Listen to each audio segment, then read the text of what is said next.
పరిశుద్ధ దేవుని నామానికి స్తోత్రం కలుగును గాక. యేసుక్రీస్తు నామంలో మీ అందరికీ శుభాభివందనాలు తెలియజేస్తున్నాను. ఇప్పుడు ఒక వాక్యం మనము చదువుకుందాం. కీర్తనల గ్రంథం 146 2వ వచనం ఇలాగూ రాయబడి ఉంది: నా జీవిత కాలమంతయు నేను యెహోవాను స్తుతించదను, నేను బ్రతుకు కాలమంతయు నా దేవుణ్ణి కీర్తించదను అని లేఖన భాగంలో రాయబడి ఉంది.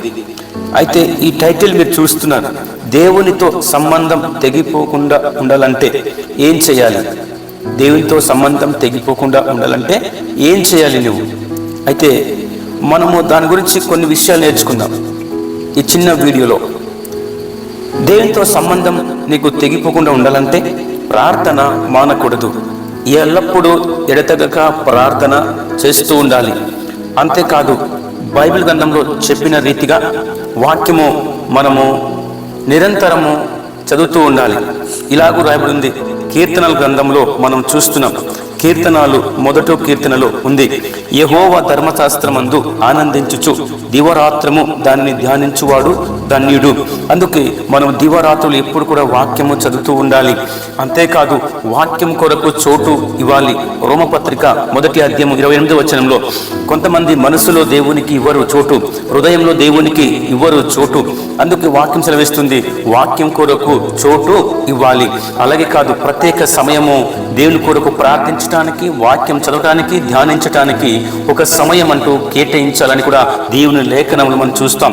అందుకే సమయం కేటాయించాలి, సమయం పోగొట్టకూడదు. ఎఫెసీ పత్రిక 5వ అధ్యాయం 15వ వచనంలో కూడా మనం చూస్తాం ప్రియ దేవుని బిడ్డలారా. అలాగే వ్యక్తిగతంగా బైబిల్ చదవాలి, అందరిలో కాదు. సంఘంలో వెళ్ళినప్పుడు, మీటింగ్కి వెళ్ళినప్పుడు కాదు, మనము వ్యక్తిగతంగా కూడా బైబిల్ చదివి ధ్యానం చేయాలి, వ్యక్తిగతంగా ప్రార్థన చేయాలి.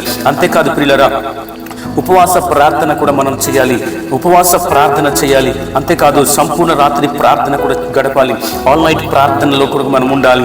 అంతేకాదు, సంఘముతో కలిసి ఉపవాస ప్రార్థన చేయాలి. అంతేకాదు, సేవకులతో కలిసి అప్పుడప్పుడు ఉపవాస ప్రార్థన కూడా చేయాలి. అంతేకాదు, వ్యక్తిగతంగా ఉపవాస ప్రార్థన కూడా చేయాలి, సంఘంతో కాకుండా. అలాగే మరి సేవకులతో కాకుండా కూడా వ్యక్తిగతంగా కూడా ప్రార్థన మనము చేయాలి. అంతేకాదు, ప్రతి ఆదివారం పరిశుద్ధ దినముగా నువ్వు ఖచ్చితంగా ఆరాధనకు ముందే ఉండాలి. నువ్వు ఉండగలిగితే ఖచ్చితంగా దేవునితో సంబంధం కలిగి ఉంటావు. ఇవి కానీ చేయలేకపోతే నువ్వు దేవునికి దూరం అవుతున్నావని నువ్వే తెలుసుకోగలగాలి.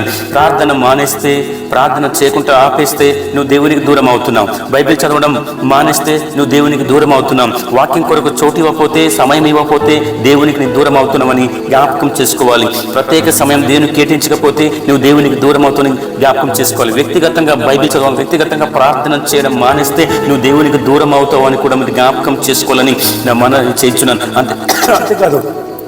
అంతేకాదు, ఉపవాస ప్రార్థన చేయకపోయినా సరే నువ్వు దేవునికి దూరం అయిపోతుంటావు.